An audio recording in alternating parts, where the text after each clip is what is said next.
Des maths à tous, bienvenue sur Révéler vos talents, 40 minutes de podcast au service de votre performance. Dans chaque épisode, nous allons rencontrer une personne au parcours inspirant. On va découvrir ensemble comment elle a réussi à affronter les difficultés de la vie, à se remettre en question, à garder son enthousiasme pour aller de l'avant et réussir ses objectifs. Parce que dans toutes ces histoires de performance, d'espoir et de persévérance, il y a plein de clés qui peuvent nous servir à tous. Et grâce à ça, vous aussi, vous pourrez devenir l'architecte de votre réussite. Ici Christelle Blandin, et je vous envoie aujourd'hui une bonne dose de motivation. Ne vous y trompez pas, derrière sa voix douce et son discours posé, cette jeune trentenaire cache une femme à la volonté de faire. Morgane est une femme puissante. Elle s'est construite avec les hauts et les bas que l'on peut connaître à l'adolescence et à l'adolescence. Elle a franchi des caps, elle est maintenant sédentaire. Elle va nous parler de son parcours de vie, de sa recherche et de sa quête de sens. Je m'appelle Morgane, j'ai 30 ans. Je suis ouvrière agricole dans le maraîchage et l'arboriculture. Alors, le thème du podcast, c'est être heureuse dans la performance. Est-ce que tu peux nous donner ta définition de performance ? Pour moi, la performance, c'est donner le meilleur de soi-même au quotidien. Donc, il n'y aurait pas ce truc de toujours être dans la perfection, mais plutôt de donner tout ce qu'on peut à chaque instant, quoi. Donc, ça, c'est au jour le jour, c'est à la seconde de la seconde. Est-ce que tu peux donner un exemple à quel moment dans ta vie, l'exemple où tu penses avoir été au top de ta performance ? J'ai pas forcément d'exemple comme ça qui me vient en tête, mais je sais que c'est une question que je me pose un peu, genre tous les soirs quand je vais me coucher. C'est d'essayer d'être fière d'être de moi et de la journée que j'ai passée chaque soir quand je vais me coucher. Du coup, pour moi, le top de ma performance, c'est un peu cette sensation de fierté chaque soir quand je vais me coucher pour recommencer une belle journée, quoi. Si on devait prendre une image ou une chanson, quelque chose qui symbolise le fait que tu sois fière, est-ce qu'il y a quelque chose qui te vient en tête ?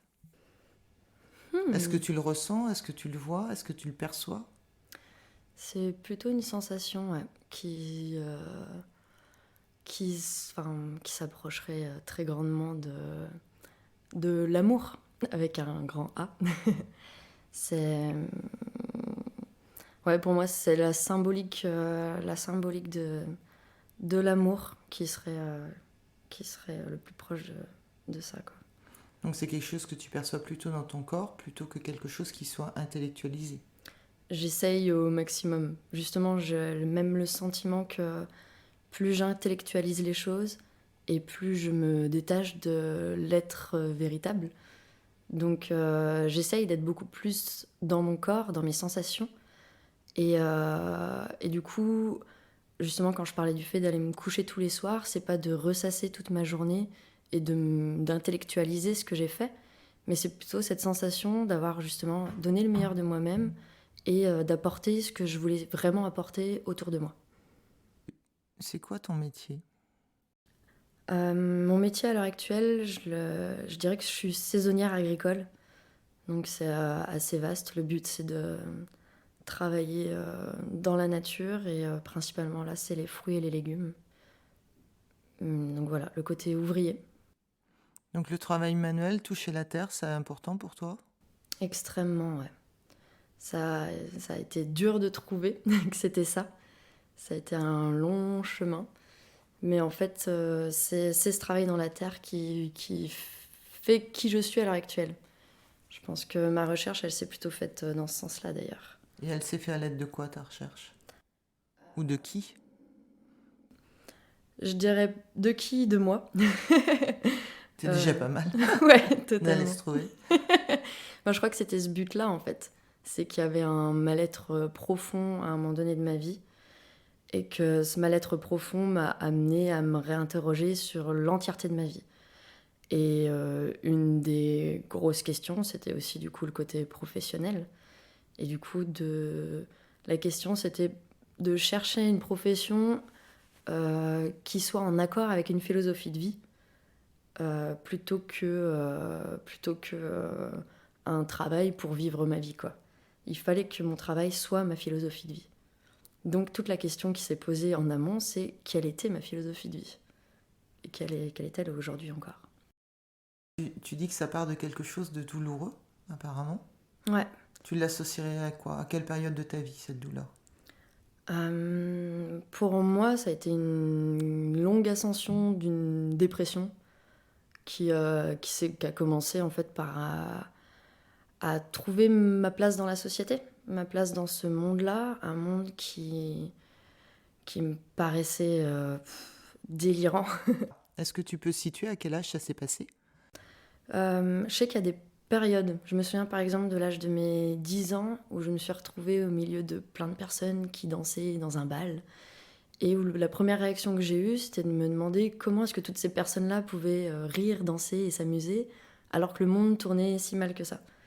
Et je pense que ça a été ce genre de choses qui a toujours été un peu en moi. Et là où le mal-être s'est vraiment amplifié, je dirais que ça a commencé à l'âge de mes 16 ans. Où du coup, j'ai essayé de me déconnecter par diverses manières parce que c'était un monde dans lequel je ne me sentais pas épanouie. La musique t'a aidé à te déconnecter? Elle m'a plutôt aidé à mettre des mots sur des émotions. En gros, là où je n'arrivais pas moi à mettre des mots et à écrire des chansons, les paroles des autres, j'ai pu les emprunter pour faire sortir ces émotions-là. Mais du coup, est-ce que la musique, elle t'a isolée ou elle t'a permis d'aller vers l'autre? Je dirais plutôt permis d'aller vers l'autre. Ouais. Au moins, ça pouvait sortir. Après, ça a mis du temps aussi, parce que c'est vrai que j'ai passé pas mal de temps à chanter seule avant de réussir à chanter devant d'autres. Mais en même temps, on me dit que la musique, c'est le langage universel. Donc c'est vrai que ça permet aussi de créer des connexions. Ouais. Cette fracture, pour toi, tu te remets en question de quoi? Puisque t'es jeune, t'as 16 ans. À 16 ans, est-ce qu'on est déjà en train de se remettre en question de notre vie? Je pense que c'est pas tout de suite que je me suis moi-même remise en question. J'ai beaucoup commencé à remettre en question le monde qui m'entourait. Les gens, la société. J'étais en colère contre tout le monde, contre cette société qui ne me convenait pas du tout. Et c'est plus tard, je pense, que j'ai commencé en fait, à réaliser que la colère, elle était avant tout tournée aussi contre moi. Et, euh, et que du coup, il y avait peut-être une possibilité de moi me remettre en question pour trouver une réponse qui soit un peu plus positive. Et cette remise en question, c'est quoi? C'est des mains tendues, c'est de la psychanalyse, enfin c'est de la psy, c'est comment tu t'es mis en route en fait? Je pense que moi, en fait, je parle vraiment de travail introspectif. Donc ça a été un peu... c'est un long truc, quoi. Souvent, on peut dire qu'on parle d'un éveil spirituel, etc. Alors moi, pas du tout. C'est plein de questions au jour le jour, c'est d'essayer de comprendre. Je pense que j'ai eu beaucoup de chance déjà d'avoir été soutenue dans une période de dépression où là, pour le coup, j'ai vraiment sombré et où on m'a laissé le temps de réfléchir. Du coup, j'ai pris un an, une année sabbatique au crochet de mes parents, en fait, et à me dire, ok, qu'est-ce que je fais de ma vie? Quel est le but? Est-ce que je choisis réellement d'en finir là parce qu'il n'y a pas d'intérêt? L'amour que mes parents me portaient me donnait pas cette possibilité-là, en toute honnêteté. Donc j'avais pas le choix de me relever et de réfléchir à autre chose. Et donc du coup, ça a commencé déjà par essayer de chercher une profession dans laquelle je pouvais peut-être plus m'épanouir. Ça a été des recherches d'outils dans des livres, par exemple. Je sais qu'il y a un livre en particulier qui m'a vraiment permis de changer entièrement la manière de penser, en fait. C'est quoi le livre? C'est Le pouvoir du moment présent d'Eckhart Tolle. D'accord, ok. Donc du coup, ça veut dire que tu n'as pas été chercher de l'aide extérieure pendant ce moment de dépression, pendant cette période des 1 an? Je l'ai même rejeté, ouais. Ma mère m'en a beaucoup parlé et non. En fait, pour moi, les autres pouvaient pas m'aider. C'était beaucoup trop profond, beaucoup trop ancré. Et du coup, il n'y avait pas de réponse extérieure qui pouvait m'aider, quoi. Et du coup, il fallait que je la trouve en moi-même, quoi. D'accord, donc tu considères que cette introspection, elle t'a aidé à sortir le meilleur de toi-même, puisque tu es encore là. Ouais. L'aide de tes parents, l'aide non pas... Oui, c'est vraiment l'aide familiale qui a Mm. permis ça. Comment t'expliques? Parce que ça, c'est de la force. Mm. C'est une vraie force de pouvoir faire ça, et ça, c'est pas donné à tout le monde. Est-ce que tu peux identifier où tu as été puiser cette force? C'est une bonne question. On m'en a justement parlé récemment, et du coup, je suis encore en grosse interrogation là-dessus, de cette fameuse force interne. Euh, Et j'ai pas encore trouvé une vraie réponse à part l'amour. C'est un truc qui va être très redondant, mais j'ai l'impression que c'est la réponse à tous mes mots, en fait. Une réponse peut-être très très large, trop évasive. L'amour de quoi tu parles? Que dire? En fait, l'amour de Dieu, mais de voir, en fait, non pas les choses négatives dans ce qui se passe, mais la manière dont on peut créer des choses positives. Qu'en fait, souvent, on va parler de Dieu comme étant quelque chose à l'extérieur de nous. Et grâce à Eckhart Tolle, le pouvoir du moment présent, j'ai découvert qu'en fait, Dieu était en chacun de nous. Enfin voilà, ça c'est ma propre croyance, hein, ma vision. Dieu étant un mot très symbolique sur lequel on peut l'appeler comme on veut, en fait. Exactement. La L'amour, représentation, l'univers. l'univers. Ok. Chacun de Exactement. nous met le mot Qu'il souhaite. qu'il souhaite. Tout Ok. à fait. En fait, c'est juste cette grosse interrogation de comprendre qu'en fait, on a tous un pouvoir en nous, un pouvoir de construire. Et du coup, notre réalité, c'est nous qui la façonnons, qui la créons. Il y a des choses extérieures qui nous arrivent, qui sont plus ou moins dures et qui peuvent être très compliquées à gérer. Il n'empêche que ça nous appartient d'en tirer du positif ou du négatif. Et du coup, cette compréhension-là m'a permis justement de me dire que, en fait, c'est à moi de me lever tous les matins et de travailler vraiment chaque instant pour créer le monde dont je rêve, quoi. Mais quand on a 16 ans et qu'on est en train de sombrer, Mm. tu passes pas à l'acte. Tu as envie de passer à l'acte?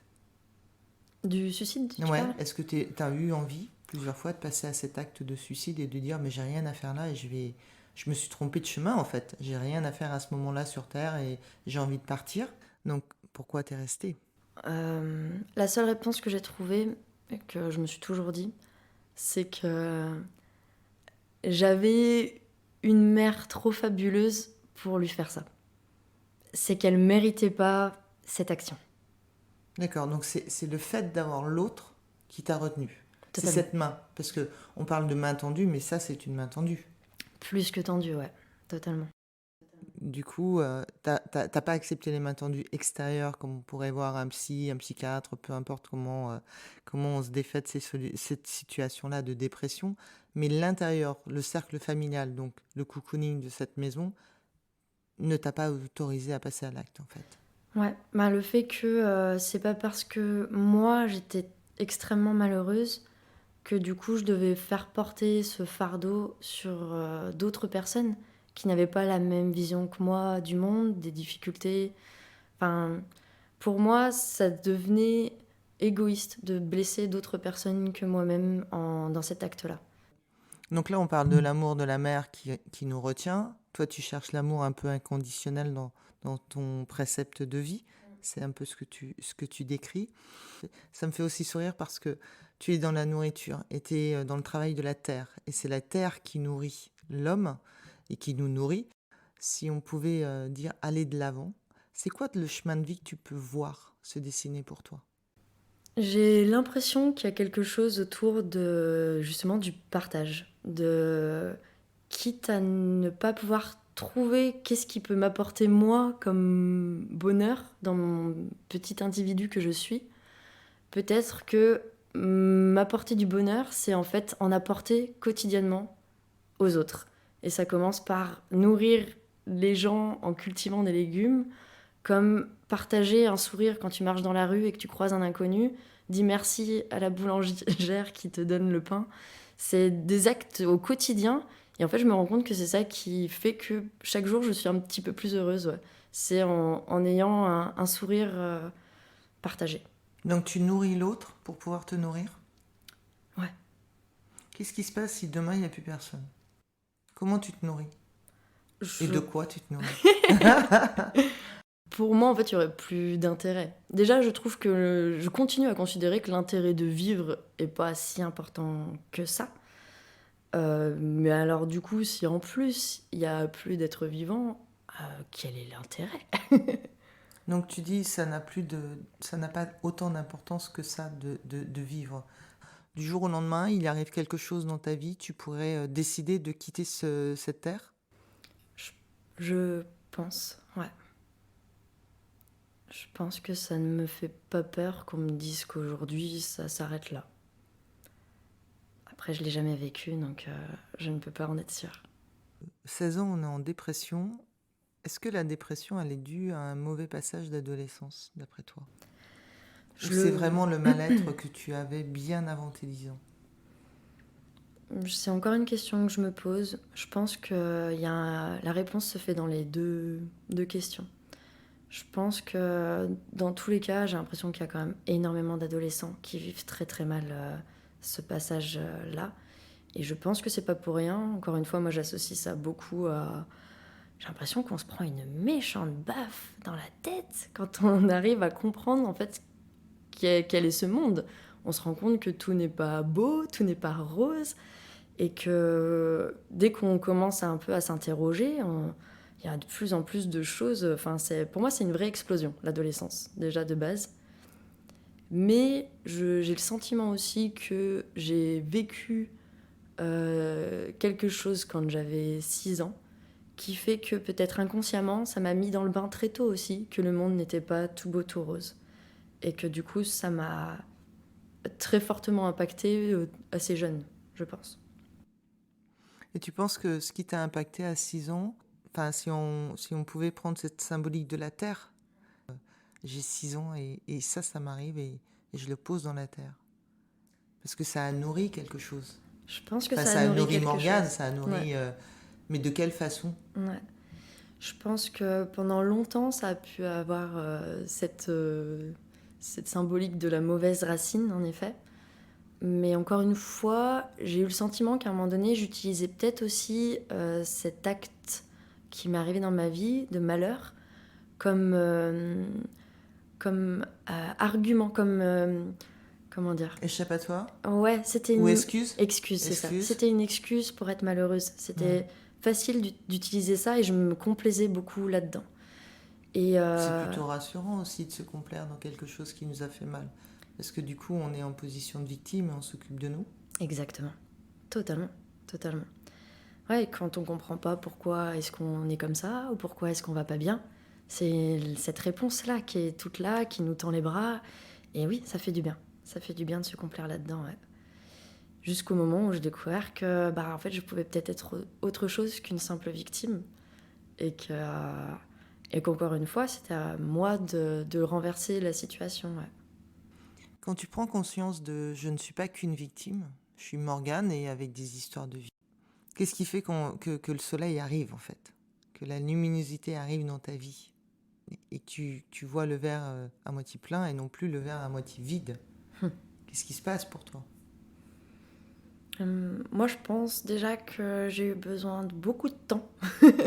Donc le temps apporte quand même énormément d'éléments de réponse. C'est quoi le temps? C'est 1 an, 2 ans, 10 ans, 5 ans? Toute une vie. Pour l'instant, c'est qu'un démarrage de vie. C'est qu'un donc, démarrage de vie, donc c'est pour ça. J'ose espérer que ça irait encore mieux plus tard. Mais non, je pense qu'on a besoin de temps pour intégrer des choses aussi. Et que du coup, c'est pas parce on lit par exemple une phrase qui va nous impacter. Cette phrase, je pense que c'est pour ça que j'aime autant le maraîchage, c'est comme une graine, c'est qu'on a besoin de choyer cette graine-là pour qu'elle commence à prendre racine, à l'arroser quotidiennement, à ce qu'elle prenne du soleil. Et pour moi, c'est la même chose pour toutes les réflexions philosophiques et introspectives qu'on peut se poser. C'est qu'il y a des graines qui sont semées au quotidien et on a besoin de les nourrir. Donc le temps permet ça, mais il n'y a pas que le temps, parce que si je reste allongée dans mon lit toute la sainte journée à ressasser mes idées noires, ça va pas faire avancer les choses de laisser le temps au temps. Mais Mais encore une fois, je pense que c'est là où les livres, personnellement, m'ont beaucoup aidé, les livres introspectifs. De comprendre que je pouvais être, moi, maître de ma vie. Et des choses toutes simples comme les 4 accords Toltec ont été une révélation pour moi. Eckhart Tolle, quand il parle de l'ego et du mental, pareil, pour moi, ça a été des termes qui ont bouleversé en fait ma manière de voir les choses et ma manière de voir la vie et de comprendre les autres aussi. Qu'est-ce que t'en penses de l'ego ? Et ben. Alors pas l'ego du jeu parce que c'est la période de Noël, mais l'ego le nôtre parce qu'on en a besoin de l'ego. Exactement. Il a besoin d'exister. Après, il n'a pas besoin de le submerger, mais il a besoin d'exister. Ouais. Je pense que c'est un outil merveilleux quand ça reste un outil et qu'on n'en est pas son esclave. Et c'est peut-être là la grosse question, c'est à quel moment on est esclave de notre ego et qu'on ne fait plus la différence en fait entre cet outil merveilleux qui sera là pour nous protéger dans les moments difficiles, qui sera là pour dire quand est-ce qu'on a le droit d'avoir la parole, de s'exprimer, et quand est-ce qu'en fait on se fait totalement bouffer par lui, et du coup avoir un mental qui n'a de cesse de nous rabaisser. Là, je fais une très grosse distinction, moi c'est ça qui m'a aidé énormément dans Eckhart Tolle, c'est de comprendre que mon mental, cette petite voix qui tournait dans ma tête sans arrêt pour me dire que j'étais nulle, que le monde était horrible, et ben en fait j'ai compris que cette petite voix, c'était pas réellement moi. C'était les petits démons. Ouais, on peut le voir comme ça, ouais. Dans un des livres, j'aimais beaucoup, il parlait d'un moustique. Ce fameux petit moustique qui tourne autour de toi, bzzz, hyper fatigant, prenant. Et du coup, waouh, quand tu écartes ça, te dire, ok, cette petite voix, c'est pas moi. Et du coup, j'ai commencé en fait à vouloir être amie avec cette voix-là. À dire, ok, je vois que t'es en train de dire que t'es nul, c'est pas grave, je comprends. Mais viens, on commence à être copains. Donc en fait, j'ai commencé à essayer de me voir moi comme mes amis et de me dire pourquoi est-ce que je suis pas aussi gentille avec moi que je le suis avec les personnes que j'aime. C'est quand même hyper étonnant ce truc-là. Ça, c'est un révélateur. Ça a été très très très révélateur, ouais. Donc commencer par se donner soi-même de l'amour, c'est la mécanique numéro 1 pour commencer à donner de l'amour aux autres. La plupart du temps, quand les gens comprennent qu'on est en train de se parler à nous tout seuls, là, on pourrait te trouver hyper bizarre. Puisque les gens n'osent pas se parler. On le voit sur des thérapies, on le voit sur du coaching, on le voit à d'autres moments quand on se dit « Ah ouais, il est un petit peu loin ». Comment on fait quand on a cette façon de vivre, cette façon d'interpréter les choses ? Toi, qui laisses-tu approcher de toi ? Ça a été très long, ça, comme compréhension, comme travail. Je sais que pendant une grosse période, personnellement, moi, j'en parlais pas, de ce travail un peu introspectif, par peur justement du jugement, de savoir en qui tu pouvais avoir confiance, parce que c'est pas forcément quelque chose qui est accepté par tout le monde. Et petit à petit, j'ai commencé à je sais pas, c'est une espèce de sentiment de confiance que tu peux avoir en certaines personnes, où tu lis dans leur regard qu'il y a réellement et sincèrement de la bienveillance, qu'il n'y aura pas de jugement, et où du coup il est peut-être possible de s'ouvrir un petit peu plus. Et bizarrement, il y a beaucoup de personnes dans ma vie à cette époque-là qui en sont parties. J'ai choisi de faire partir, des fois avec beaucoup de difficultés, parce que c'est quand même des vrais deuils à faire. Mais il y a aussi des personnes merveilleuses et magnifiques qui en sont rentrées aussi. Et où là, du coup, t'es beaucoup plus en connexion parce que c'est des personnes qui sont à l'écoute, ce genre de choses, avec qui tu peux partager et du coup qui ont même participé énormément à mon évolution. Et inversement, tu as participé à la leur, puisque ça se donne et puis ça se reçoit aussi. Aujourd'hui, tu acceptes l'aide de l'autre. C'est même une nécessité, ouais, totalement. J'ai même le sentiment que sans l'autre, on n'aurait pas d'effet miroir et du coup on ne pourrait pas progresser. On a besoin de se voir dans le regard de l'autre pour savoir où on en est, qui on est et comment, encore une fois, évoluer. Et du coup, tu parles d'évolution. Comment tu sais qu'au quotidien, tu évolues vers là où tu veux aller ? Très bonne question. Merci de m'avoir posé cette question auquel, pour l'instant, je vais réfléchir. C'est ça, encore une question de encore toute une une question vie. de toute une vie. Et Comment tu peux le voir ou comment tu le ressens en fait? Puisque là, on est beaucoup, toi, enfin, Morgane, tu livres beaucoup sur tes émotions. Mais moi, j'aime beaucoup, je l'ai dit très souvent, que j'aime le 3 en 1, c'est-à-dire la tête, le cœur et le corps. ouais. Et à un moment, l'émotion, il faut qu'on puisse la visualiser et la ressentir. Donc, en général, on la retrouve dans notre corps. Il faut être à l'écoute du corps pour savoir comment on peut l'éclairer, lui mettre une image, lui mettre une chanson, lui mettre juste toucher un tissu pour pouvoir partager cette émotion avec l'autre, parce que des fois les mots, MOTS, ne suffisent pas. Donc toi, comment tu peux justement nous partager ces évolutions quotidiennes qui fait que tu sens à un moment donné que tes émotions, elles sont là, elles deviennent positives? Moi, ce qui me vient en tête, j'ai pas forcément une chanson, mais c'est plutôt justement, j'ai l'impression que ça se reflète en fait dans mon quotidien. J'ai l'impression du coup que je rencontre que des personnes bienveillantes. J'ai une chance inouïe dans les projets que je mène. Tout coule de plus en plus de sources. Et en fait, j'ai l'impression que ma vision qui devient de plus en plus positive, du coup, m'apporte un bien-être. Avant, j'avais toujours le plexus totalement serré, j'avais beaucoup de mal à respirer, j'avais la gorge nouée, j'avais peur d'exprimer la moindre pensée. Et maintenant, de plus en plus, j'ai l'impression que je suis quelqu'un de plus en plus détendu. Et ça se voit aussi dans mes rapports avec les autres. Où du coup, tout a l'air beaucoup plus fluide. La vie semble plus fluide. Ouais. Tu as pris un rôle dans l'association de la Croix-Rouge. Oui. Est-ce que cet acte de bénévolat, elle t'amène quelque chose? Comment elle te nourrit en fait? Parce que là, du coup, tu vas nourrir l'autre. Et je me nourris aussi, en Et fait. tu te nourris. Ouais, Ok. Et totalement. pourquoi la Croix-Rouge? C'est la vie qui m'a emmenée là-bas. Une histoire de rencontre? Même pas. C'est en fait pour une fois, je me suis sédentarisée et je me suis dit tiens, j'ai du temps libre, j'ai envie de faire du bénévolat. Et j'ai tapé bénévolat Loire sur internet. C'est la Croix-Rouge qui est sortie en premier lieu. Et du coup, je me suis dirigée là-bas. Mais je ne savais même pas réellement qu'est-ce qui menait, qu'est-ce qu'ils voulaient faire. Je me suis juste dit, je vais aider des gens. Et j'arrive sur place, et oui, c'est une histoire de rencontre, où je suis tombée sur le président de l'unité locale de l'endroit où j'habite, avec qui on a sympathisé en 5 minutes, et qui m'a dit, toi, je te vois bien secouriste. Je savais même pas poser un pansement à l'époque. Et voilà, en fait, tout a démarré comme ça. Et je suis devenue secouriste à la Croix-Rouge. Et en fait, c'est ce qui me nourrit de façon incroyable parce que j'ai l'impression d'apprendre énormément de choses sur moi avant tout. Parce que apprendre sur soi, ça veut dire que ce que tu es en train de vivre se reflète quelque part chez toi. Ouais. Si ça te nourrit, t'apprends sur toi. Qu'est-ce que t'apprends? Ah, ce que j'apprends sur moi, c'est comment est-ce que je peux gérer une situation difficile dans l'instant.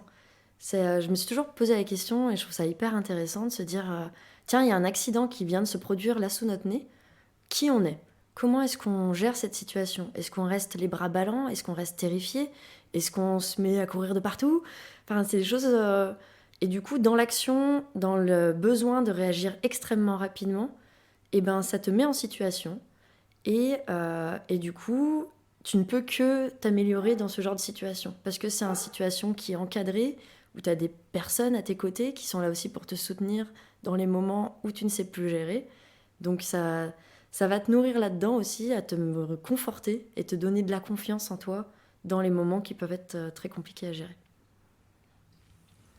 Si demain, dans ce travail de la Croix-Rouge, demain, tu es confronté à une jeune personne, homme ou femme, qui a envie voilà, qui a fait une tentative de suicide par rapport à ton expérience de toi à 16 ans. On peut dire qu'il y a des choses qui vont certainement faire écho et tu vas peut-être te retrouver dans cette situation, faire un flashback, comme on peut dire. Comment tu penses que tu vas pouvoir le gérer et qu'est-ce que tu imagines pouvoir faire pour cette personne? Est-ce que déjà tu seras à l'aise? On s'est déjà posé la question, c'est un gros truc qu'on met en avant dans la Croix-Rouge, que peu importe la situation, on a le droit de dire que là c'est trop pour nous. Ça c'est hyper important. Du coup, de savoir ça déjà, c'est se donner l'opportunité de se dire ok, là c'est une situation qui me convient plus.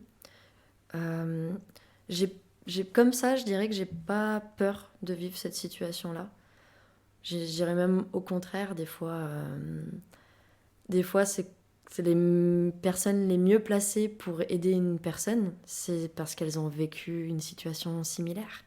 Et que du coup, c'est dans la douleur des fois qu'on peut se retrouver aussi. Donc c'est peut-être juste... je trouve que des fois, on n'a pas besoin d'avoir un bac+5 en psychologie pour parler de ce qu'on a vécu émotionnellement parlant et de partager avec une personne et de lui tendre la main dans ces cas-là, quoi. Par rapport à ton métier, en termes d'évolution, dans quelques années, tu te verrais où ? Toujours à travailler la terre. Ça, c'est une certitude, ouais. Vu que la société dans laquelle on est me convient pas, je peux pas me plaindre si je crée pas quelque chose qui me correspond plus. Donc au moins tu deviens active et actrice de ta vie et de la vie des autres. Exactement. En tout cas, tu partages. Ouais, c'est ça. Mon projet, ouais, c'est de proposer peut-être une alternative. Donc, il y en a du boulot. C'est bien, tu as toute une vie pour le faire. Donc, exactement. Tu te dois de rester là. Morgane, je t'offre une baguette magique. Ok. Qu'est-ce que tu en fais ? Ça, genre, j'ai le droit à un vœu. T'as une baguette magique et t'as le droit à ta baguette magique. Qu'est-ce que tu en fais ? Cette fameuse baguette. Je sais qu'il y a quelque chose qui tournerait autour du bonheur, sans vouloir tomber dans le mode bisounours. J'aimerais que cette baguette magique puisse peut-être apporter un peu plus de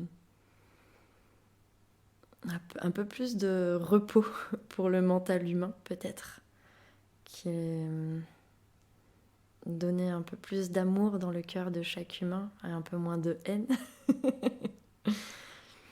J'ai pas envie de changer fondamentalement les choses à part l'humain, en fait, je pense. Tu veux changer l'humain avec la baguette magique ? Sa perception des choses. La perception des choses ? Ouais. Tu travailles en perspective. Il y a du boulot, ouais. Il y a du boulot. Et ça commence par soi-même. Cet épisode vous a plu ? Eh bien, bonne nouvelle. On se retrouve très bientôt avec un nouvel invité. En attendant, si vous souhaitez continuer à être l'architecte de votre réussite, rejoignez la communauté K Mental et Performance sur Instagram, Facebook ou www.mentalesperformances.bzh. N'hésitez pas à nous partager votre expérience et vos retours. Merci, Kenavo.